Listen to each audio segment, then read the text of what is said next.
Ketidakpastian adalah bagian dari kehidupan. Namun, akses terhadap air bersih seharusnya menjadi salah satu layanan dasar yang pasti bisa kita peroleh. Sayangnya, di Indonesia, terjadinya perubahan iklim dan rentetan bencana alam seringkali menyebabkan terhentinya layanan tersebut, menimbulkan pertanyaan, apakah hari ini kita bisa mendapatkan cukup air bersih untuk memenuhi kebutuhan kita? Sistem penyediaan air di Indonesia saat ini rentan terhadap kerusakan yang dipicu oleh bencana alam. Banyak sumber air yang telah terkontaminasi ataupun terlalu tereksploitasi, khususnya di lingkungan perkotaan yang berkembang pesat dan padat. Layanan air bersih di Indonesia masih tertinggal akibat masih kurangnya pendanaan dan koordinasi yang belum cukup baik, sehingga tidak dapat mengikuti laju pertumbuhan penduduk, terutama di wilayah perkotaan. Di tahun 2018, hanya sekitar 25% dari total populasi dan sekitar 30% penduduk perkotaan memiliki akses terhadap air minum perpipaan. Ketidaksiapan penyedia layanan air bersih dalam menghadapi bencana alam atau gangguan lainnya berpotensi mengganggu penyediaan air bersih bagi masyarakat, terutama dalam keadaan darurat. Bencana alam seringkali menyebabkan terhentinya pasokan air bersih selama beberapa hari, bahkan minggu, menurunkan kualitas air, dan merusak infrastruktur sistem pengolahan air dan jaringan pipa distribusi. Contohnya, bencana tanah longsor yang menimpa Magelang di tahun 2008 menyebabkan kerusakan jaringan pipa dan mengakibatkan terbuangnya air bersih sebanyak 70 liter per detik selama 10 jam. Bayangkan, air dengan jumlah tersebut dapat digunakan untuk mengisi kolam renang ukuran Olimpik atau setara dengan kebutuhan harian untuk lebih dari 10.000 rumah tangga. Kita tidak pernah tahu apa yang akan terjadi di masa depan. Namun, dengan terancamnya ketersediaan air untuk jutaan penduduk di Indonesia, kita harus bertindak. Penyedia layanan air bersih perlu lebih proaktif dalam mengelola dampak perubahan iklim dan bencana alam, serta menciptakan sistem penyediaan air yang tangguh terhadap ancaman di masa depan. Data, metode, dan material yang selama ini dipakai untuk merencanakan dan membangun infrastruktur air bersih di Indonesia membutuhkan penyesuaian.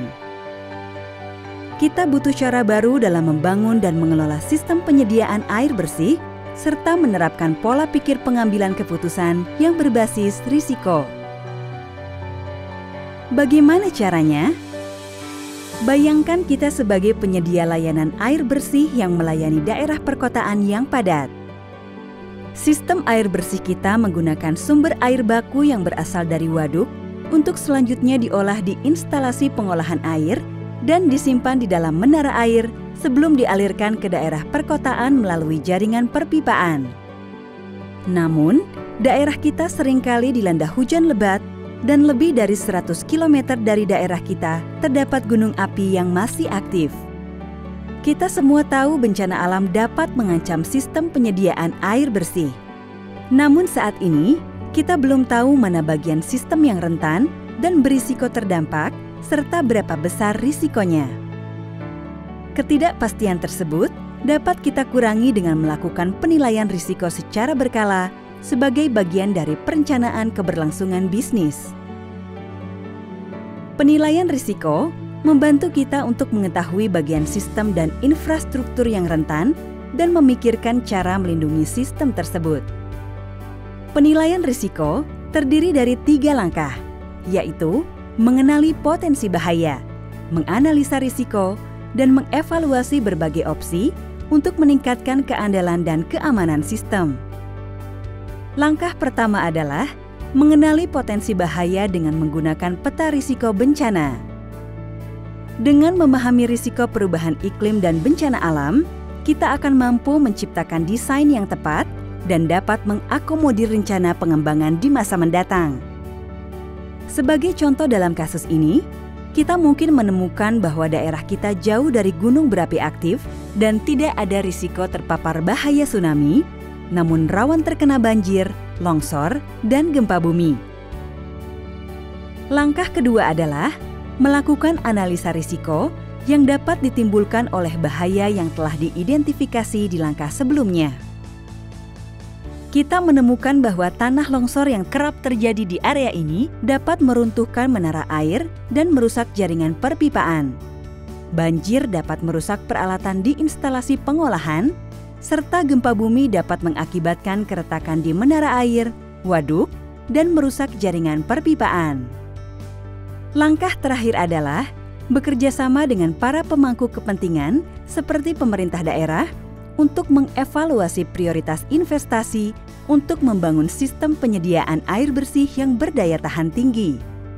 Dengan mempertimbangkan faktor geografis dan biaya, kita dapat mengambil keputusan untuk dapat meningkatkan daya tahan menara air dan waduk dan mengganti jaringan perpipaan dengan material yang lebih fleksibel, terutama di titik-titik rawan.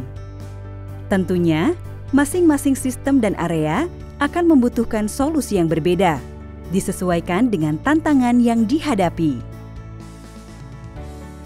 Terdapat berbagai standar dan prinsip dasar rekayasa teknis yang dapat diterapkan oleh penyedia layanan air bersih untuk meningkatkan kehandalan sistem. Contohnya, material yang kuat seperti beton dan baja dapat dipilih untuk membangun menara air atau instalasi pengolahan dengan memperhatikan standar untuk struktur bangunan tahan gempa. Ketinggian banjir perlu menjadi pertimbangan dalam penempatan peralatan-peralatan penting. Selain itu, pemilihan lokasi juga perlu mempertimbangkan daya dukung tanah dan area berisiko tinggi sebaiknya dihindari. Kita dapat membuat sistem yang handal dengan mengurangi komponen sistem yang tidak diperlukan, melakukan pemeliharaan rutin, memperbaharui infrastruktur yang sudah tua, dan membuat perencanaan untuk komponen baru yang memiliki daya tahan lebih baik untuk mengantisipasi terjadinya bencana yang lebih sering dan lebih besar. Sebagai contoh, saat Gunung Merapi erupsi di tahun 2010, abu vulkanik mencemari sumber air baku di Bantul dan mengakibatkan terganggunya kinerja instalasi pengolahan air.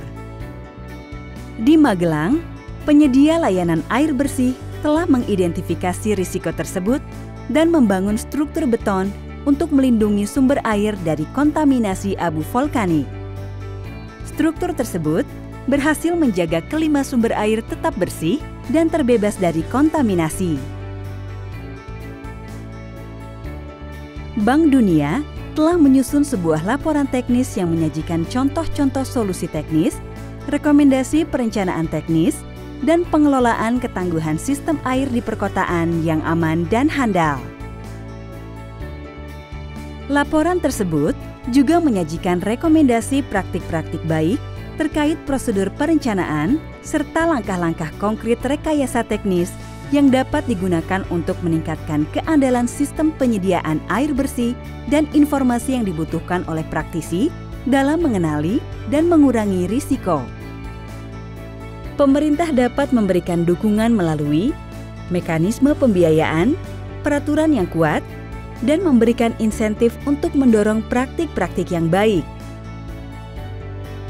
Oleh karena itu, laporan teknis dan keluaran lain dari bantuan teknis ini diharapkan dapat memberikan panduan bagi pemerintah Indonesia agar Indonesia mampu meningkatkan keandalan sistem penyediaan air bersih secara efektif tanpa mengeluarkan biaya berlebihan. Terjadinya bencana alam seringkali tidak dapat dicegah, namun dampak dan risikonya bisa dikelola. Sudah sepatutnya para penyedia layanan air bersih menyiapkan rencana untuk dapat bertindak cepat dalam kondisi darurat dan bekerja sama dengan pemerintah agar sistem dapat berfungsi kembali dan pelayanan dapat pulih dengan cepat. Masa depan menyimpan berbagai ketidakpastian, namun dengan perencanaan yang baik, kita akan mampu mengurangi risiko dan dampak merugikan yang ditimbulkan oleh berbagai bencana dan bahaya. Sehingga, kalaupun perubahan iklim dan bencana alam terjadi di masa mendatang, akses kepada air bersih yang handal tetap terjamin bagi seluruh masyarakat Indonesia.